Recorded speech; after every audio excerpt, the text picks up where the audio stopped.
লক্ষ্মীপুরে ভয়ঙ্কর ঘটনা, বাড়ি থেকে ডেকে নিয়ে এক ব্যক্তিকে হত্যার অভিযোগ। ঘটনাকে কেন্দ্র করে এলাকায় চাপা উত্তেজনা। ঘটনাস্থলে উপস্থিত পাথারকান্দি পুলিশ। একটি ভয়ঙ্কর হত্যার ঘটনা সংঘটিত হলো পাথারকান্দি লক্ষ্মীপুরে। বাড়ি থেকে এক ব্যক্তিকে ডেকে নিয়ে গিয়ে হত্যার অভিযোগ। ঘটনাকে কেন্দ্র করে এলাকায় চাপা উত্তেজনা বিরাজ করছে। ঘটনাস্থলে উপস্থিত হয়েছে পাথারকান্দি পুলিশ এবং তদন্ত শুরু করেছে। জানা গেছে, লক্ষ্মীপুর হাতেগুলের বাসিন্দা পেশায় রাজমিস্ত্রি হুসেন আহমেদকে কে বা কারা গতকাল রাত 12টায় ফোন করে ডেকে নিয়ে যায়। বৃহস্পতিবার কাঠভোরে 38 বছর বয়সী সেই হুসেনের মৃতদেহ বাড়ির পাশে ক্ষেতের জমিতে পড়ে থাকতে দেখেন হুসেনের মা। সেই খবর চাউর হতেই একে একে গ্রামের লোকজন জড়ো হতে থাকেন। খবর দেওয়া হয় পুলিশকে। পাথারকান্দি পুলিশ ঘটনাস্থলে পৌঁছে পরিস্থিতি শান্ত করে মৃতদেহ উদ্ধার করেছে। বাড়ি থেকে ডেকে নিয়ে তাকে পূর্ব পরিকল্পিতভাবে হত্যা করা হয়েছে বলে অভিযোগ তার পরিবারের। কিন্তু কে বা কারা হুসেনের খুনের সাথে জড়িত তা এখনো পর্যন্ত স্পষ্ট হয়নি।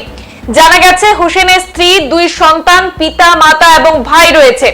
বাড়ি থেকে ডেকে নিয়ে এইভাবে হত্যার ঘটনায় গোটা লক্ষ্মীপুরে সৃষ্টি হয়েছে তীব্র চাঞ্চল্যের। পাথারকান্দি পুলিশ ঘটনাস্থলে পৌঁছে বিভিন্ন তদন্ত শুরু করেছে বলে জানা গেছে।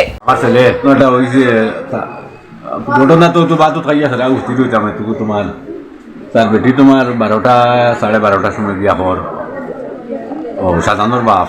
আচ্ছা, সাজানোর বাপ ফোন করে খেয়ে নিল, কইলা লাইন কইলে আই আর আমি ফোন করছে আর করতে আই আর তার বেটিয়া বলি অত রাইতুর আমরা তুমি যাই না, তার বেটি বলা আর দি বক্সিং মারিয়া কইল না না ফোন করতে আমি আই। ও কইয়া বাড়িয়া গেছে। আর বাদে তো বার চাইতে চাইতে আমরা সারাও রাগ, আমিও রাগ, সারাও একলা তো বার চাই কানো গেল কানো হইলো আয় নাকি। বাদে আজান দিতে সময় তার মা উঠেছেন, উঠিয়া নমাজ মাছ হইয়া কুড়া পশু হইতে খুব মুখা গেছেন দিয়া দেখুন হো মন্ডল বাড়ি তখন যাইয়া না হবাই কানো দিয়া হবাই চাইছা কোনো ভাই দেখুন। বাদে একটা ইয়া দেখুন অনুয়ালি তারও ফালাই তখন সর্বপ্রথম লাশটা খেয়ে দেখছে। সর্বপ্রথম লাস্টার মায় দেখছে। মায় দেখছেন, মায় ফজরের আজানোর লোকে লোক ভাই গেছেন তাই মা গেছেন দিয়া দেখুন কোনো ও বালি ফেটো হয়। আচ্ছা আচ্ছা, গড় থাকি যখন তাই মারিয়া গেছেন এইখানে টাইম কয়টা বাজবো তখন অনুমানিক? অনুমান 12টা ওই দিব।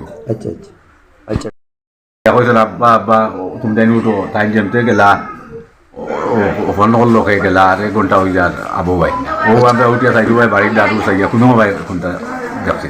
ঘটনা তো আমার গ্রামেরও মানুষ, তার নাম হোসেন। তো সকাল সকাল খুব মানুষের চেঁচামেচি শুনিয়া, চিল্লানি শুনিয়া মানুষ দৌড়িয়া যাইতে আমার বাড়ির সামনে দিয়া। তো আমার বাড়ির রাস্তার কিনারো। তো আমি মানুষের দিকার ফেলাম খিতে হয়েছে বলে সামনে একটা ঘটনা ঘটি গেছে, ওলা মানুষে এখন বন্ধ মারিয়া ফেলাই। ও তাহলে তারার লগে সারার লগে আমি দৌড়িয়া গেছি। দৌড়িয়া জায়গাত গিয়া দেখি তো বন্ধ তার বাড়ির কিনারও জমিনও আর এই মার্ডার একটা হয়ে গেছে। আমরা গ্রামের হুসেন কইয়া মানুষ আছেন এনে ফালাইয়া রাখা। এটা কি মনে করেন, এটা কি হইতে পারে? কি হইতে পারে দেখেন, আমি তো সন্দেহজনক তো কিছু কইতাম পারতাম না, কারণ মানুষ তো হে মোটামুটি আসলো সিমেন্টের কামও করতো। আর সন্দেহজনক কিতা হতো, এটা একটা পরিকল্পনিক একটা ঘটনা ঘটছে। যে পুলিশে যখন তদন্ত আইয়া পুলিশ আইছে এই ঘটনাস্থল, যখন পুলিশে যখন উদ্ধার করে লাশটা, তখন দেখা যার আর ফিসর মাথার ফিসর এখানেও আর আঘাত হয়েছে, লাঠি দিয়া হোক বা চাকু দিয়া যে কোনো জিনিস দিয়া হোক, এখান থেকে রক্ত পড়ে আর কি।